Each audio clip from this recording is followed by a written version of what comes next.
What up, y'all? All right, so I'm gonna switch it up today and talk about something that has been on my mind for quite some time. Got a lot on my mind. And this channel is basically offloading everything that I've been carrying around with me for, decades, really. Probably my whole life, because I will be telling my story on this channel. But let's get into it real quick. So the topic of conversation is AI, artificial intelligence. This is a hot topic today. We are seeing every single YouTuber talking about this. Every single person is thinking about this. It's affecting every single one of our lives today. To give you an example, just real quick, Moscow is already implementing publicly, has already disclosed that they are using AI systems to govern their people, to make legislative decisions and how it affects their people's lives. This is how quickly we're approaching this becoming a reality publicly here within the United States. I have strong reason to believe that AI is already being used to shift people's behavior and essentially program us into certain slots within society. But I'm not here to talk about speculation. I'm here to ask questions. Because it does seem to me that everyone is so excited about the gains that AI is providing and has the potential to provide. But as we look towards these gains, we're completely missing the very real dangers that they pose on the human experience.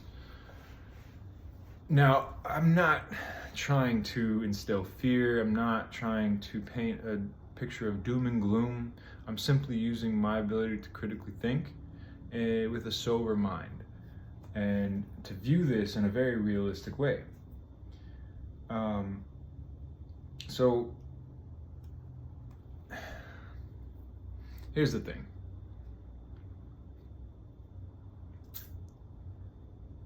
There's a pattern that's repeated throughout human history when it comes to man wielding power over their neighbor or over their fellow man.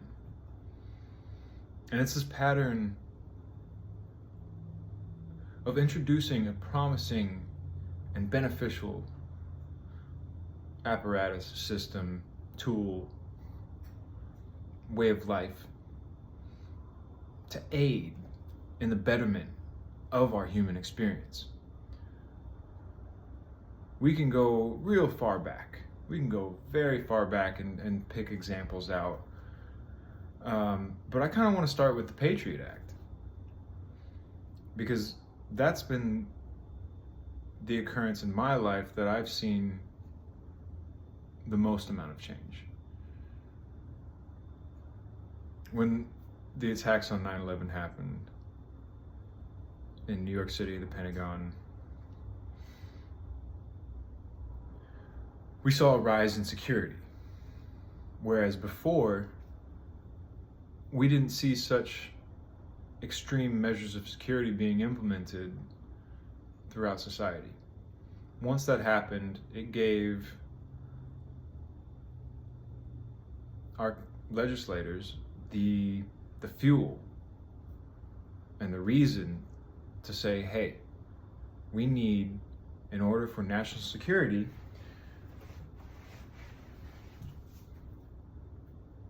essentially to implement these fail-safes so that, again, for national security, for your protection, for the betterment of the quality of your life. This has been echoed throughout history since then. We see this pattern repeating itself over and over and over again. I mean, the internet was one of them. And what are we seeing now? The internet being a project that was commissioned by the Department of Defense through UC Berkeley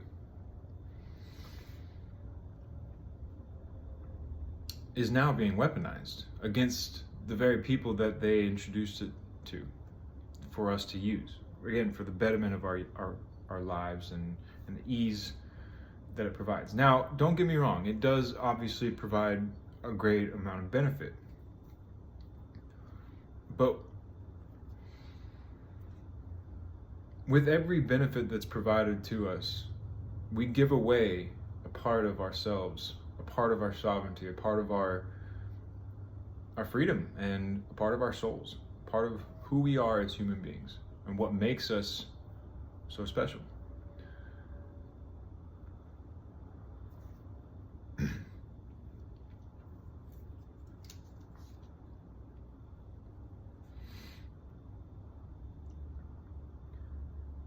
The way I see it, with every technological innovation that's introduced within society, we cripple the bodies that God gives us.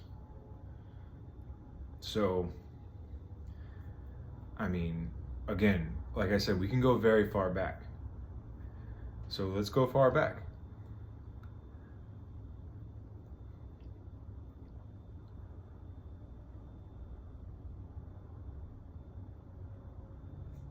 The dissemination of information.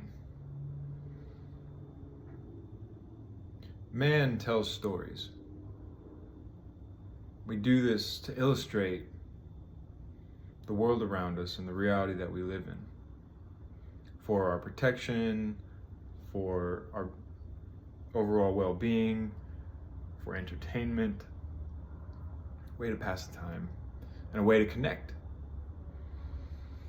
For most of human history, it's been done orally, through oration.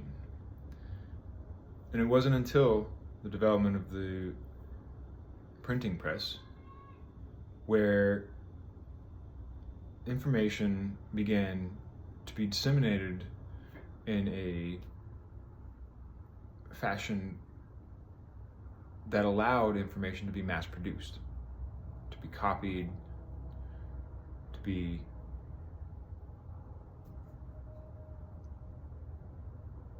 mass produced and disseminated far and wide. Now, you say, well, yeah, of course this is to our benefit. I get that. Trust me, I understand the benefits that come with these things. But what I'm here to illustrate is what's going on behind the scenes that we're not so aware of. So with that dissemination of information, it allowed people to consume all different types of information, to interpret it in their own way. So, in that very moment, we began to start to go from this as a community where we would come together and share a common experience. And it starts to do this. We start coming apart at the seams. Because now we have the ability to essentially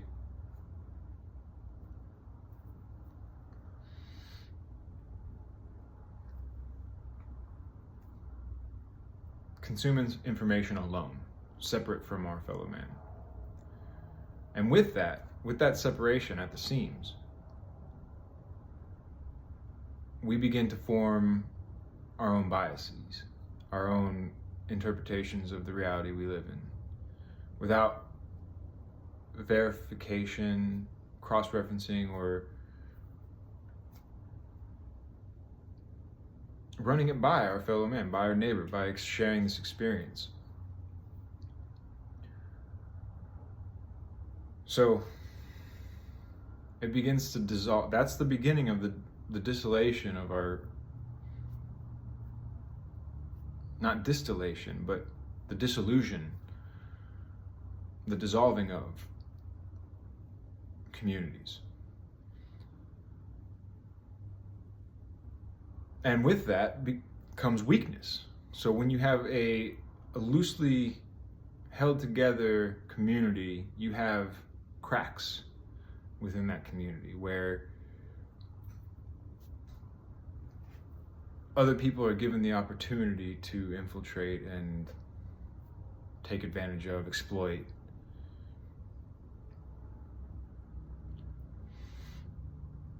Of course, you have the development of, well, see, weapons are an interesting subject because that doesn't really, weapons are really just a form of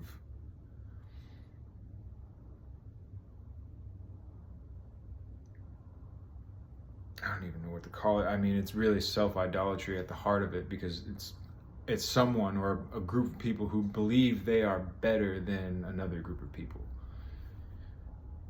So it's this idea that man can become as God or greater than God. It's self-worship. And with that comes violence, comes destruction. Because you have one group of people who consider their fellow man as the other, or as another, rather than an equal.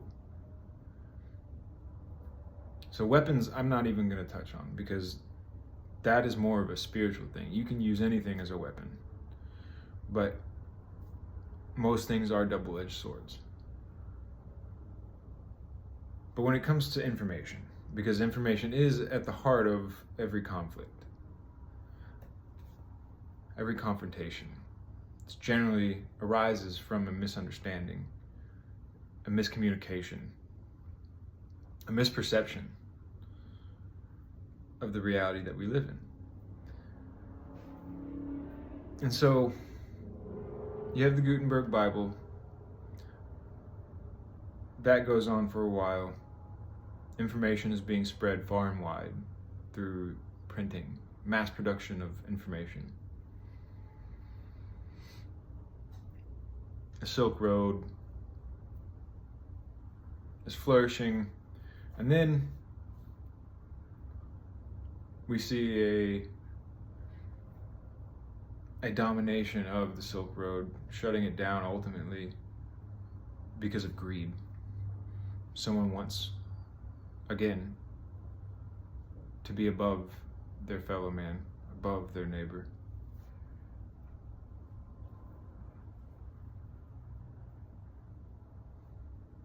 Someone once told me, whoever has the bigger push has all the power. And I have to keep asking, why? Why does one want to have power over another? You could say, oh, it's resources. Well, this earth provides plenty of land, plenty of time. We have plenty of time to develop and cultivate our own resources. It's within this system of mass production, mass dissemination, that maybe sets out to solve a lot of problems and provide for a better quality of life. But in effect, the cause of this endeavor truly seems to be only degrading the quality of life and our experience here. So, on the Silk Road, you have chariots, you have horse-drawn carriages, horses that are doing the work for us. Again, Gutenberg Bible, the printing press, that's doing the work of what we used to do: speak information, share information with one another physically, in close proximity with one another, which has an importance. There is a very large importance to the sharing of information in a community and being physically present. Because when you have the time to sit there and meditate, premeditate on what you're to say, the mind can concoct all sorts of schemes that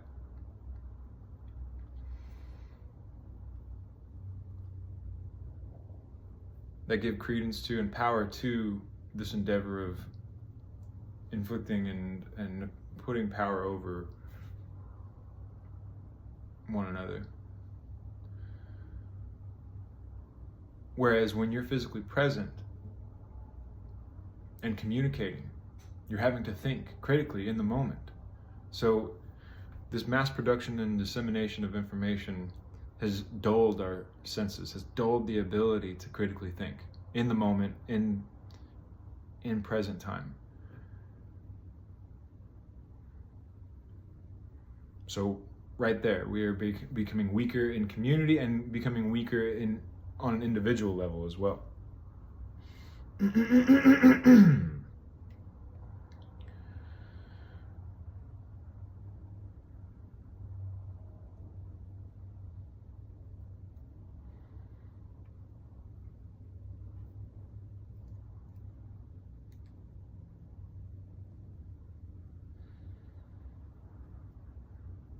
And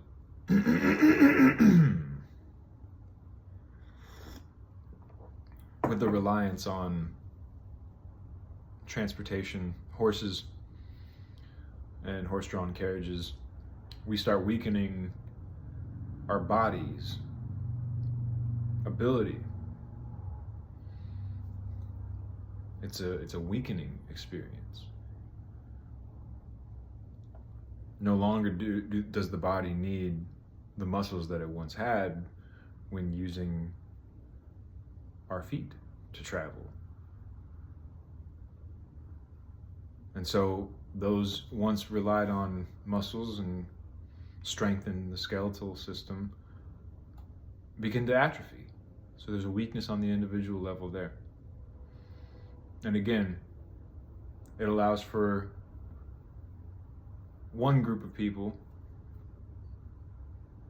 to exert a bigger push over another group of people. For what?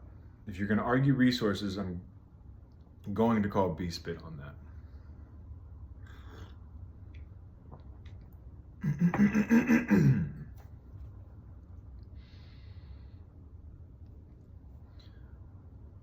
Obviously, that evolved into more efficiently made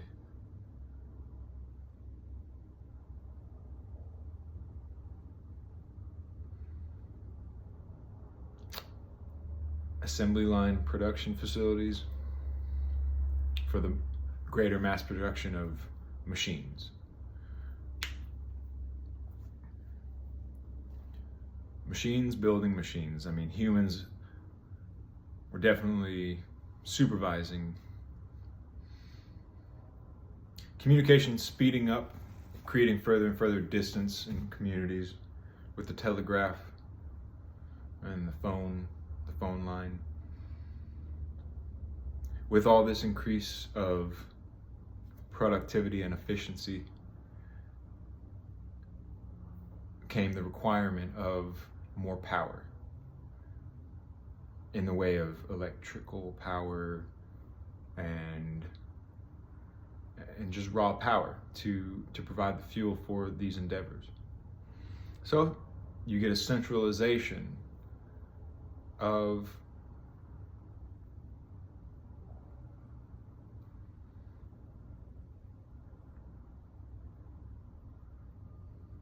energy management, essentially.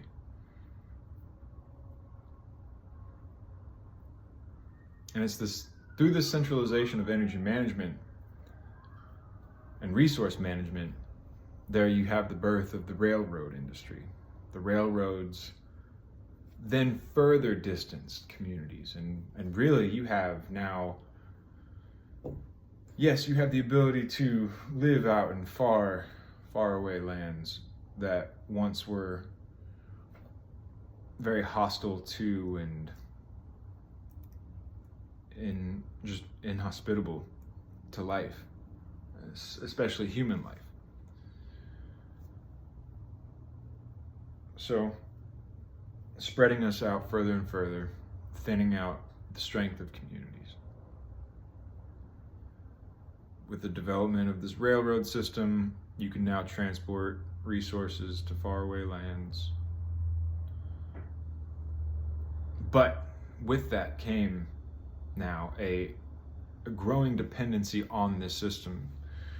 Of course, you've got these powers of centralized resource and energy management giving out free land grants. Hey, come over here,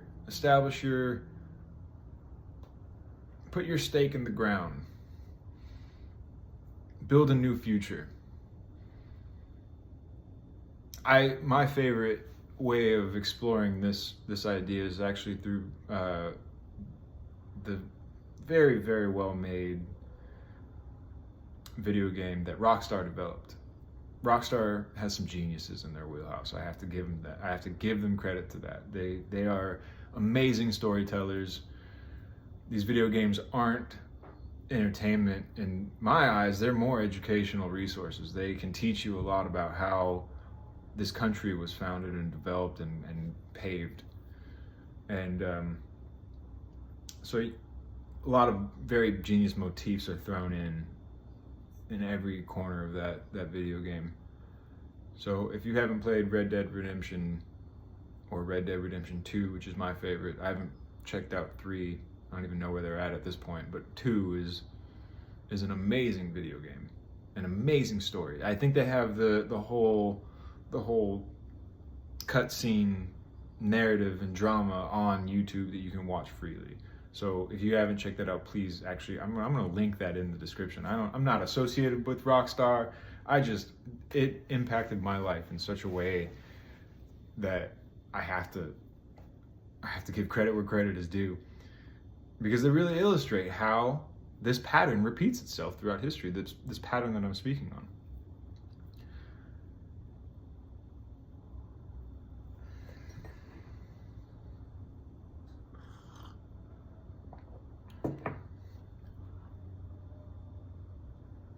So yeah, you have a very distant and strung together with strings giant community. This community that's growing but is weakening as it's growing.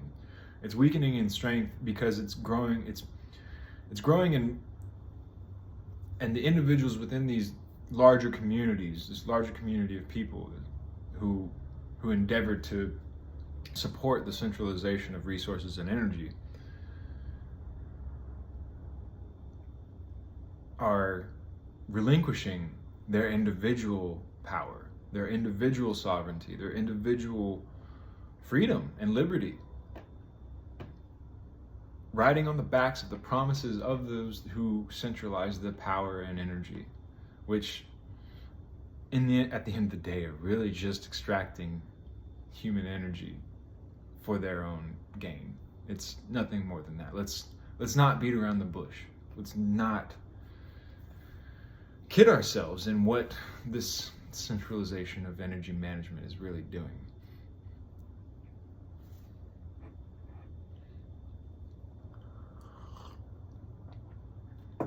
Because the more we grow dependent upon that, again, the less we have our own means to provide that for ourselves.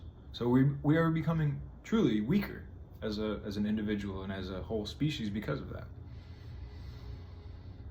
No one can go out into the middle of the wilderness and provide for themselves their own source of power, their own source of shelter, their own source of food, water, security. We've all given that away to this endeavor of centralizing power. We've given our individual souls away to external entities that, at the end of the day, do not care about you.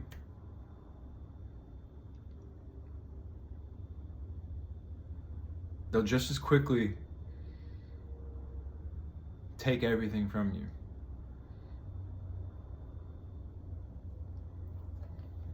Without a second thought.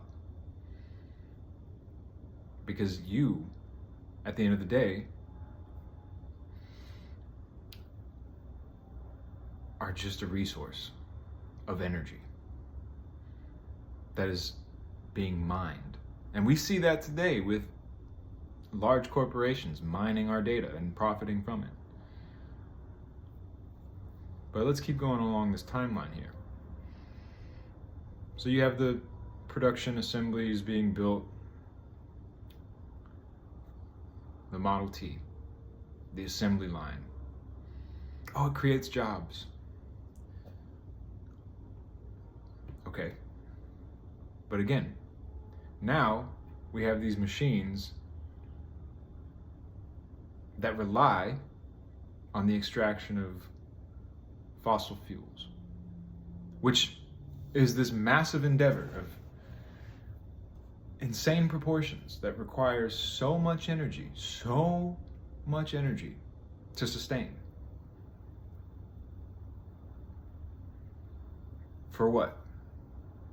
Because, we've given too much of our individual sovereignty and allowed for this further separating of communities, and this is what we've grown our dependence on, so, we have to do it.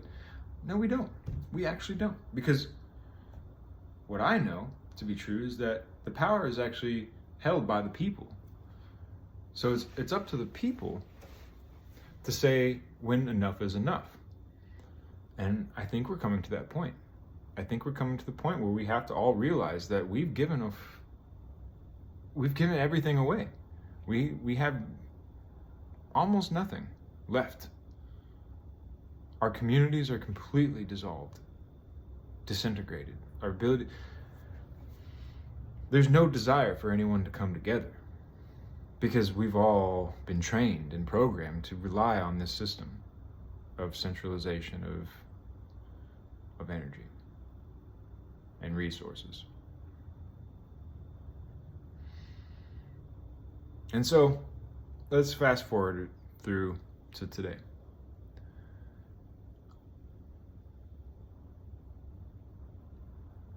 A more modern understanding of this. Here you go, here's something we're giving out for free for your benefit, but then it gets reeled back in and is used against us. All usually in the name of national security.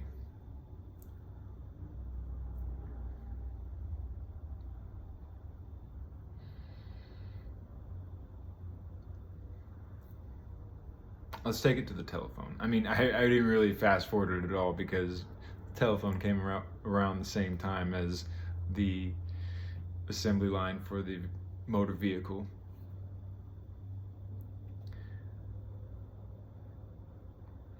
So let's just keep it going with that. You have the invention of the light bulb. Thomas Edison, old Thomas Edison, the patent stealer. The patent thief, the great patent thief.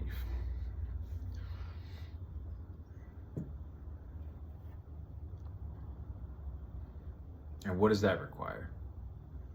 That requires hard wires being routed to various locations from a central power plant that distributes this power. Again, ignoring the great ball of fire, or whatever it is in the sky, the great luminary that divides the day from the night, and how much power it gives. No. Let's ignore that. And let's focus on what man creates and the centralization, and just give us a few of your resources in exchange for this great convenience. At the end of the day, we're trading our individual sovereignty and our liberty and our power for convenience. That's what it is. The more we lean into convenience, the less we have within ourselves. So with the telephone,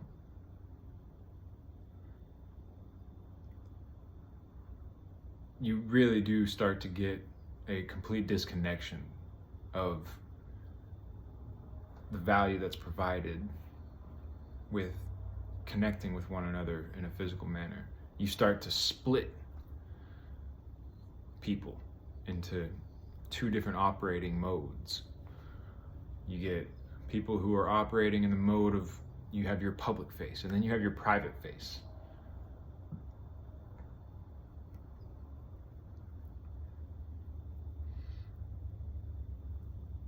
Your public hat and your private hat.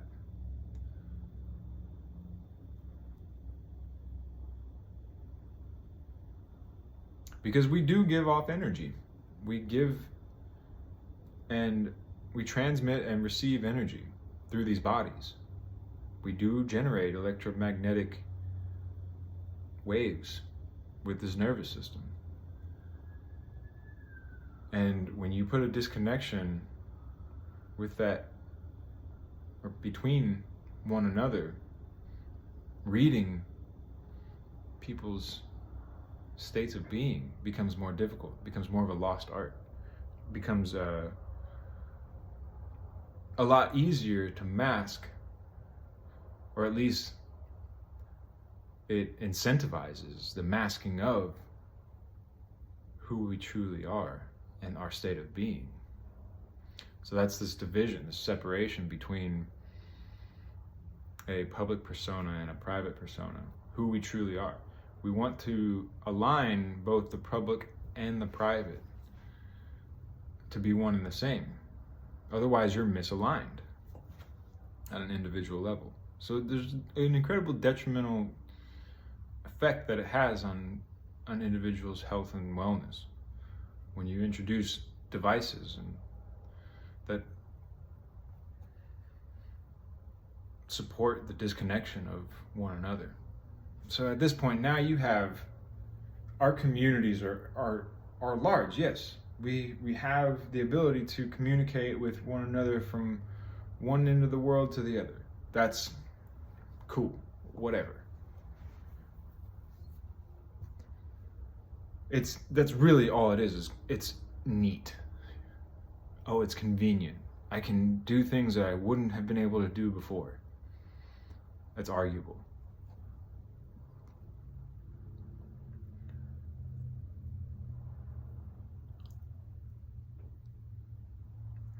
Airplanes just really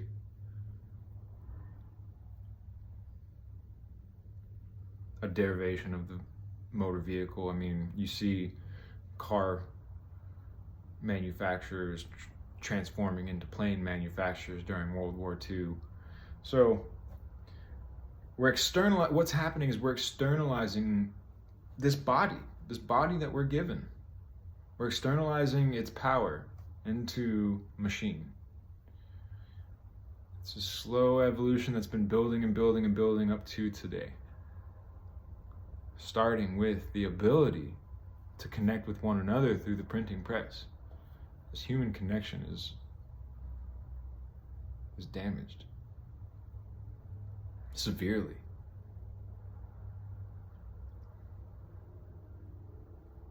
It's mutilated. It's caused so much sickness. And we don't even know it. We don't even realize it.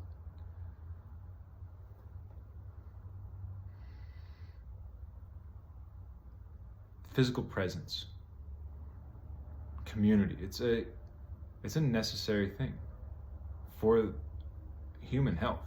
We need to feel connected. And I can say this with experience because I've lived in isolation before. Living in isolation is not something that I would wish upon anyone. It's why they put people in padded rooms for long periods of time. It breaks a person. It will break a person down. We need connection. We need to be with one another on a physical level. And it started with the printing press. Giving that away, giving that sovereignty away, that power away, that ability for convenience was the start of our destruction. I mean, you could maybe even mark it at the written word. When we started writing things down, maybe that was the beginning. We could argue about that. Leave it in the comment section where you think it actually began, because that is something that I would like to explore on my own and just think about. Moving along, the horse-drawn carriage and the horses, we're externalizing our musculoskeletal system and weakening that. The long distance transportation of resources and centralization of resources, we're externalizing our individual power and sovereignty and liberty. Again, remember, keep in mind, this is all for convenience and laziness and slothfulness. It gives in to this slothful behavior. And keep in mind, that is sin.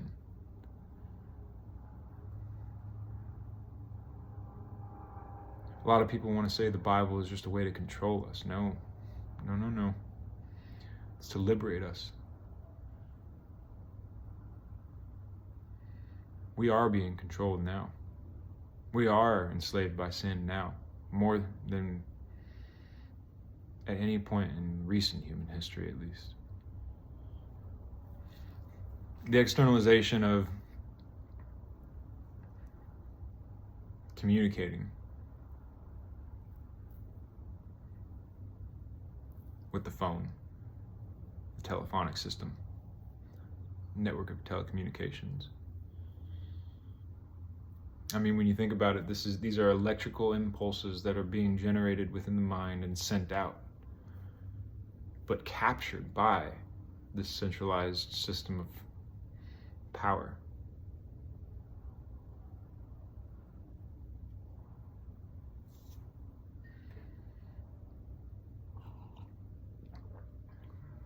Further weakening our ability to critically think in the moment.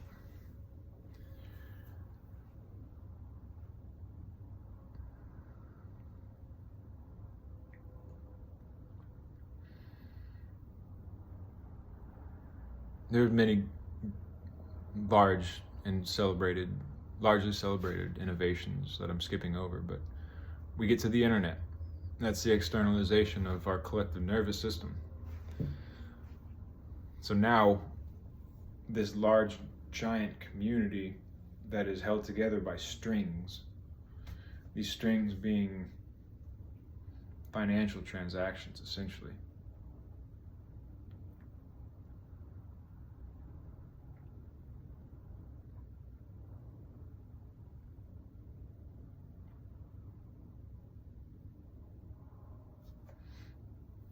But yeah, the internet really is an externalization of our nervous system. We're pouring our energy into this. We're giving away. We're consenting to the weakening of our individual abilities, our individual power.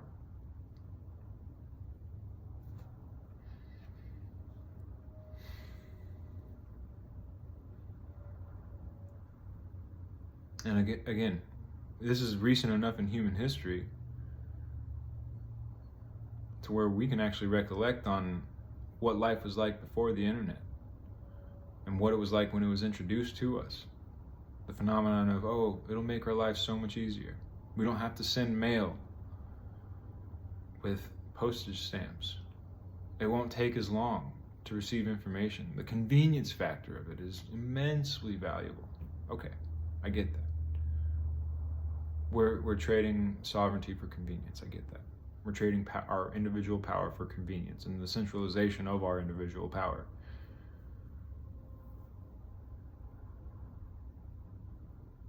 And because we are in sin, whenever a centralization of power is secured,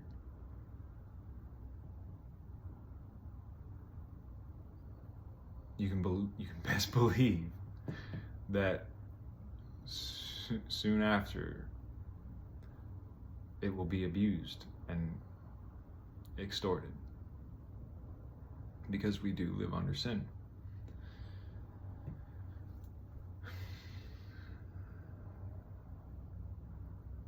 I mean, it doesn't take too much observation to see the detrimental effects that the way we live today are having on individuals' mental health. The isolation that it's bringing. It's not bringing us closer together. It's not bringing us a sense of community, because we're still having to live in isolation. We're still what's happening is we're encouraged to become our own brand and become our own island of value production.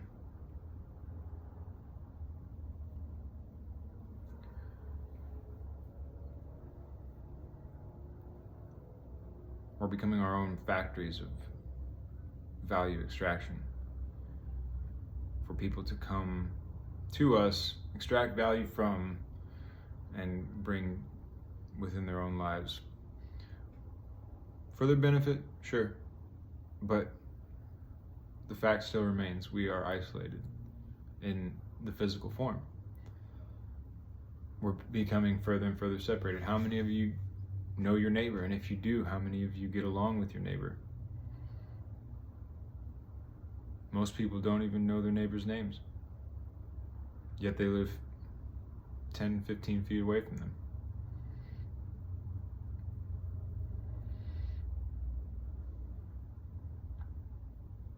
It allows people to live in their own isolated bubble of a world without thought or consideration to what's going on in their lives and how they're doing, how they are.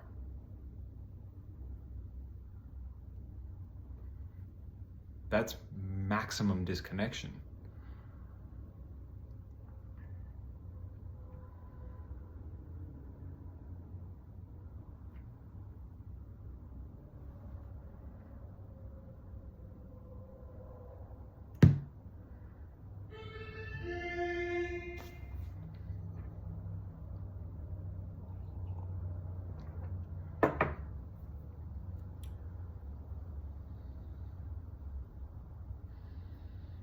So, back to the topic of what I came here to talk about.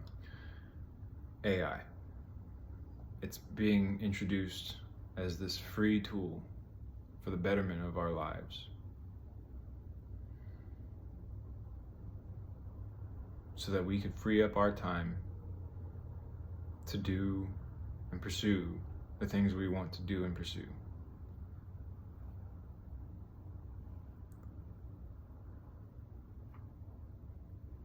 It's just the same pattern continuing. And what are we going to have to trade? What are we going to have to give away this time? Well, in the long term, if you want access to this tool and this resource, you will have to give your identity away to it. Your identity is being captured. So what happens when you no longer have an identity? What happens when your identity becomes a digital entity that's trapped within a centralized system of computers, essentially?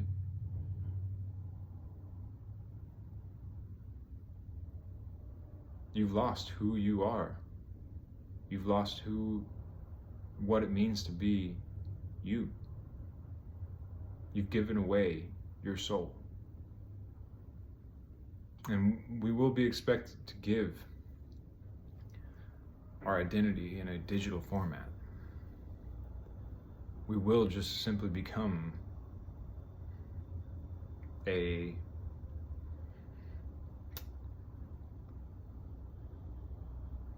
data point within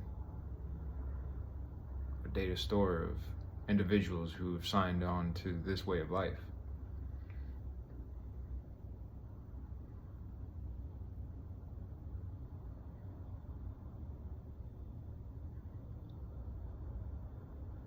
And how they'll roll this out is through the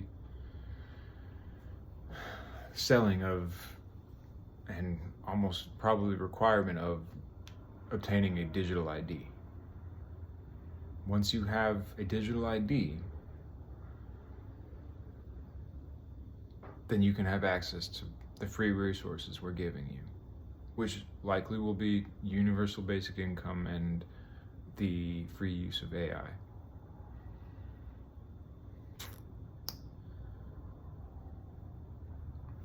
And when you're just a node within a network of other nodes that give power to this artificial intelligence, do you have individual sovereignty anymore? Do you have your soul? What, did you just exchange your soul for the ability to belong to, be of a giant artificial intelligence system that's controlled by people you don't even know, and that will likely be controlled by itself at some point? Because again, artificial intelligence just is trading our ability to critically think. We'll no longer have the desire or the will to think for ourselves anymore. The danger here is, how do we know the information that gets sent back to us when querying AI systems is accurate? Are we going to verify this information ourselves? Because at the end of the day, you could develop AI systems to verify.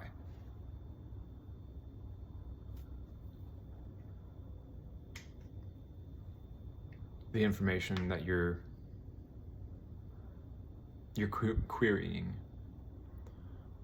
or the questions that you're posing, or the tasks that you're giving to artificial intelligence systems. But at the end of the day, are you going to verify this information for yourself?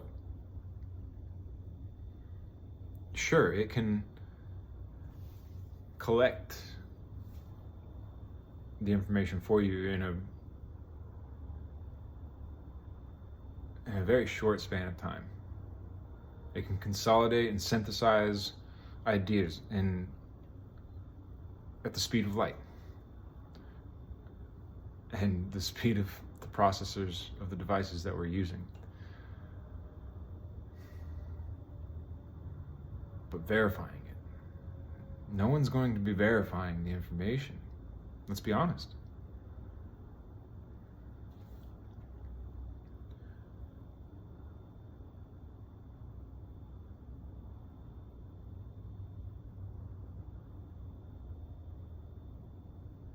We're already seeing how Google simply supports our search queries with results that cater to our predispositions, or at the very least provides results that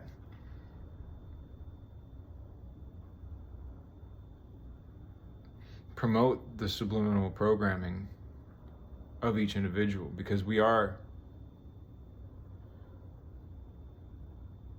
and do have behavior profiles that are being built for each and every individual out there.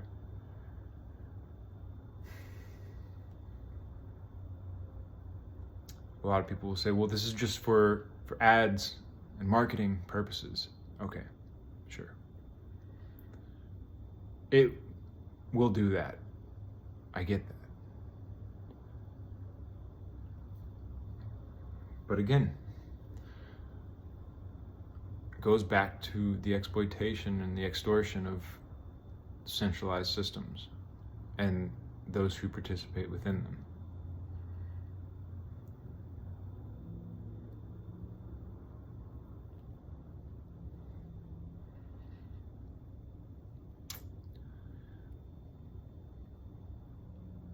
we're going to lose our ability to verify what's real and what's not. That's dangerous.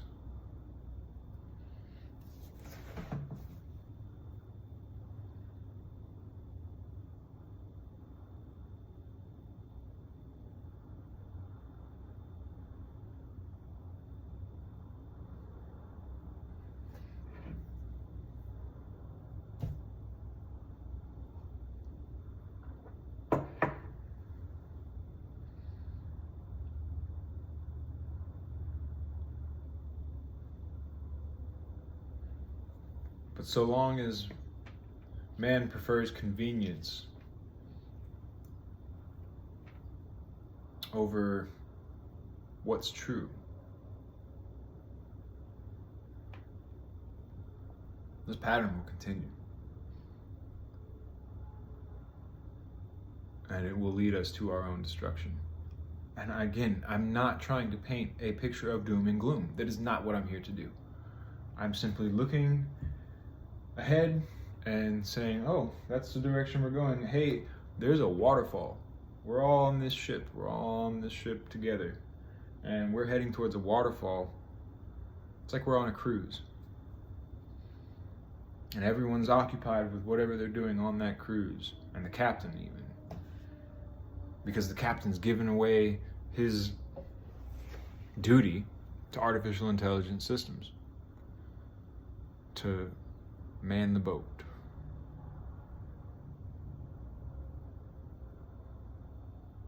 No person is actually looking ahead, save the few that are in the watchtower.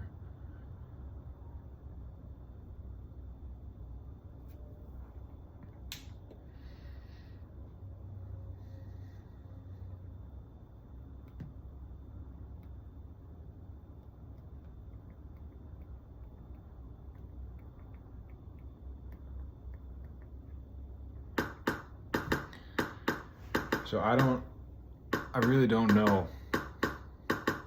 what else to do except this right now. But my time is running short because, like I said, I've drawn the line in the sand.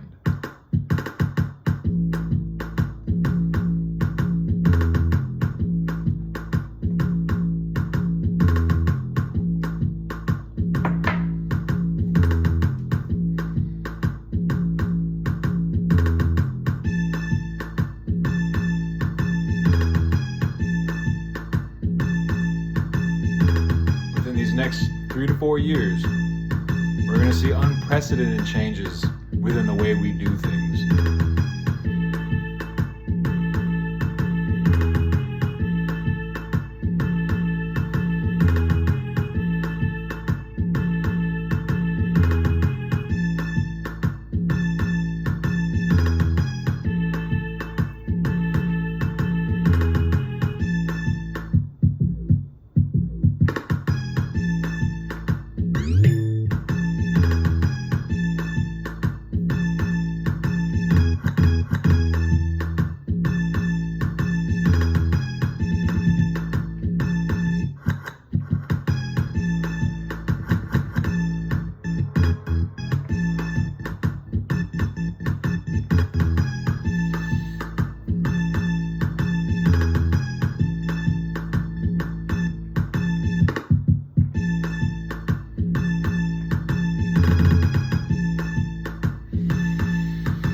So I guess that's all I had to say. I'm gonna go back to doing this and